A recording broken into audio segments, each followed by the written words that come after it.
welcome back to Nessa's Nook. We stepped over to my sister's house the other day, and I'm not a super big fan of sweet relish or relish period, but my husband likes it. My sister found a recipe last year that she says tasted just like my grandma's, which I don't remember because I probably didn't eat it as a child either. But she says that was the best relish ever. So my husband did try some because she had a jar open, and he's like, wow, that's really good. I tasted, all I could taste was vinegar. Then it almost tasted like bread and butter pickles, because like I said, I can't taste things. So what I'm gonna be doing, I'll put this down here. I don't know for sure if you can see that, but that is what's going to be into this mix. So what I'm gonna show you, because I keep telling you about my KitchenAid stand mixer attacher thing. So what I'm gonna do is you're gonna see exactly how quickly, like 6 cucumbers, 1 onion, and 2 peppers is gonna actually physically take without me slowing anything down. So what I'll do, I'll bring this up just a little bit, bring it down.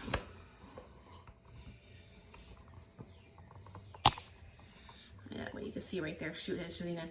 So it's gonna get a little bit noisy, so hopefully never mind the noise. But what I'm gonna do is go ahead and get this started, and you'll see how quickly this goes. And what I'm doing is like a half a cucumber at a time, because that will fit in this chute.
So was that fast enough? So what I'm gonna do is I'm gonna finish getting the rest of the recipe around, and then what I will do is I'll bring you back and I'll actually put the recipe together and get that canned up tonight.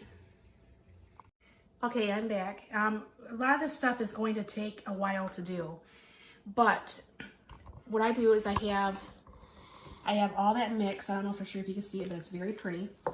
And I do use pink salt nowadays, but I still do have some of the iodine salt.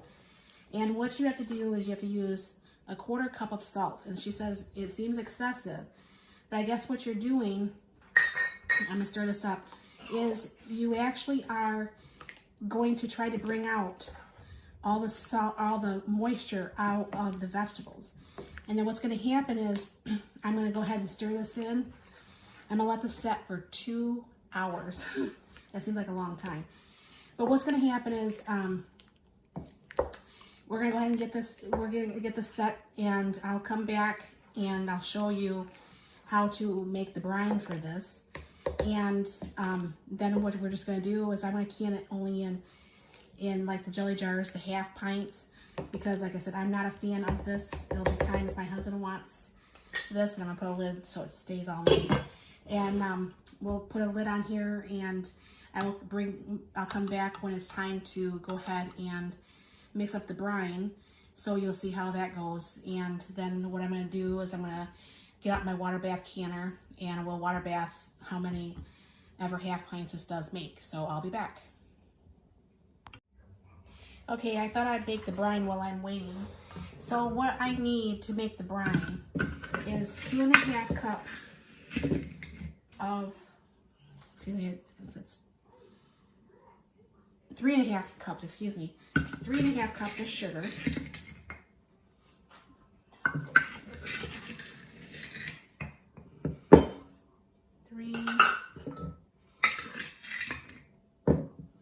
That 1 inch is a little bit short, so I'll just put a little bit more in there. And then it asks for 2 cups of apple cider vinegar.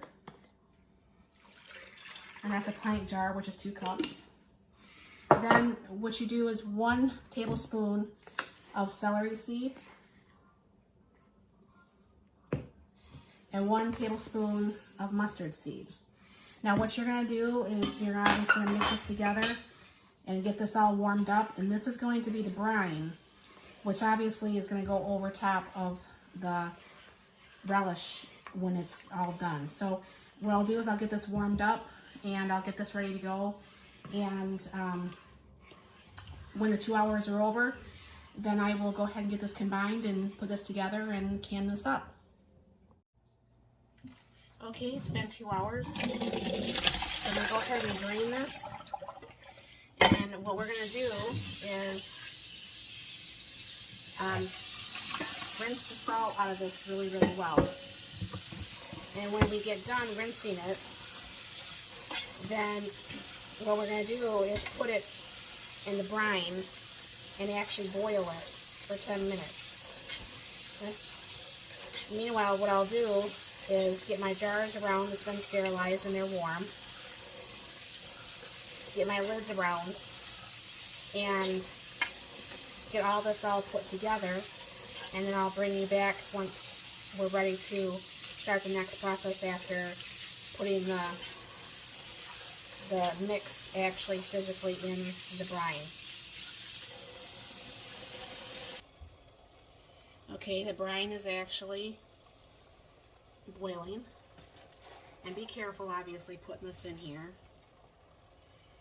You don't want to burn yourself.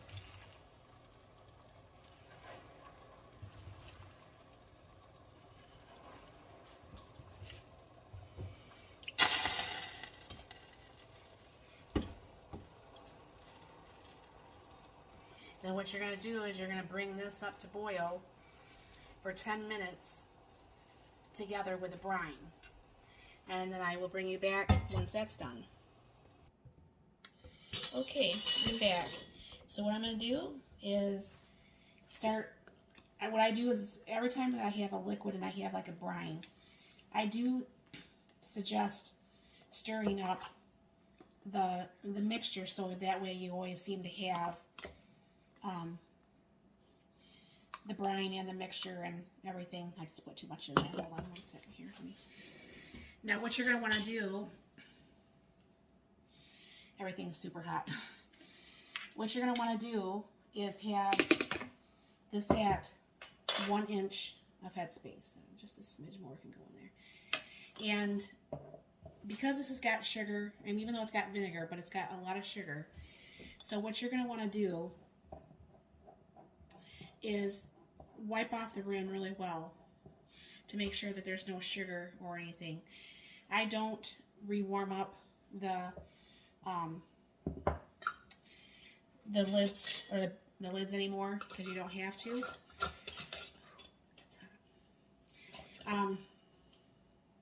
It's one bad thing about doing hot, hot, and hot.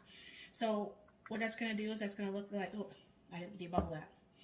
Here, we can take this back off. I'll rinse it back off. Make sure you debubble. Get ahead of myself here. Because the thing is, if you debubble and you find that it needs a little bit more, you can actually put a little bit more in there or a little bit less if you find that if it's over full. Then actually can probably have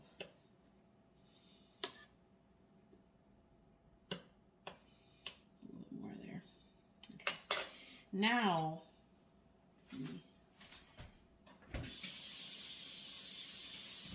wash off that lid. And I used to have, and I don't know where it's at, but I had like these little ball things that held the jars so you didn't burn your hands. But that's what that looks like. And I'll get the rest of these done up real quick and I'll bring you back. Okay. I got 9 half pints of the sweet relish. So what I'm going to do is I have my steam canner going over there. And I've said in previous videos, I'm getting way too old to water bath. The steam canner, you only have to have so much water. You still water bath like normally, but what happens is, there is, I don't know if you can see that lid, okay. That green part, you put the lid on, and when it gets to the green part, is when you actually start timing how much time, whatever you're water bathing. So let me go ahead and get these in here.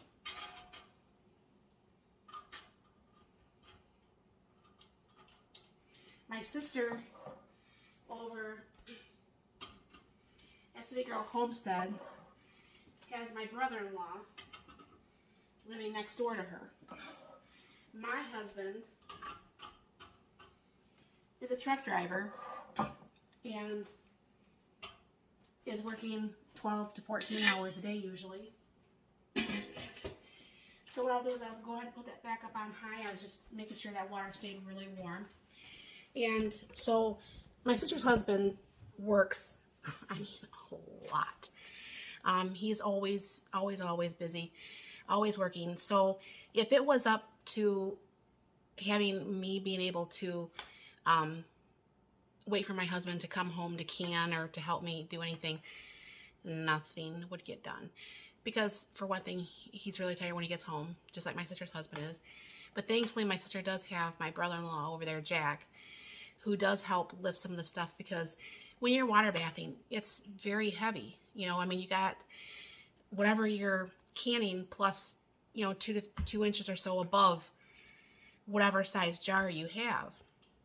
Well, that can get very heavy because water is very heavy. So definitely, I mean, if you do like to water bath at all, definitely look into steam canning. This was bought like off Amazon. It is a stainless steel pot because I love my stainless steel stuff. It's a stainless steel pot, and I think I paid about 4 years ago for it, maybe $60. I don't know what it costs nowadays, but it's probably obviously more because everything else is. But definitely, you know, look into that. Just look for a steam canner on Amazon, and they do have them actually where they're shorter and they're aluminum. But as you can tell, I have a glass top stove, and that aluminum one, it worked okay, but I definitely prefer aluminum, or excuse me, stainless steel over aluminum on anything. So definitely look at that up, and then I'll bring you back once this actually comes up to boiling and we actually water bath it for 10 minutes. Okay, it's time, and then what I'm going to do is take my grippers and get these out. I still always open the canners in the pressure cookers, the lid away from you. Now, I believe it was last year, could have been the year before, but I'm pretty sure it was last year. I let these set for a good 10 minutes after I shut off the time. The reason why, you ask? I was in such a hurry that day, not thinking. My mind was obviously everywhere else than where it just needed to be. But I'm like, oh, I took the lid off. I was doing tomatoes. And I took it off, and one of the lids popped off. I had tomatoes everywhere in my kitchen. It looked like a tomato murder scene. I mean, it was funny at the time, but I burnt myself really bad. And I had to heal for weeks. I mean, I got on my face, I got on my hands, my arm, trying to clean up the tomato mess. It wasn't very easy to do. So I let that always set for a little bit. I've learned not to be in such a hurry, because it's better to wait 10 minutes than to spend hours, countless, cleaning up stuff. So this is what we ended up with. It looks kind of good. I don't know for sure if it was supposed to separate like that. I've never made it. So what's going to happen is In the morning, we will go ahead and, well, not in the morning, but 12 hours at least. We'll wash these up and get those in the pantry for long-term storage. So this was my attempt. I'm going to attach my sister's video there. Like I said, my sister made this, and that's where I got it from. So City Girl Homestead, Kris. You will see her video also, and I'm tagging her so she knows. So hopefully it's good and my husband will enjoy it. So thank you very much for your time. Have a wonderful day.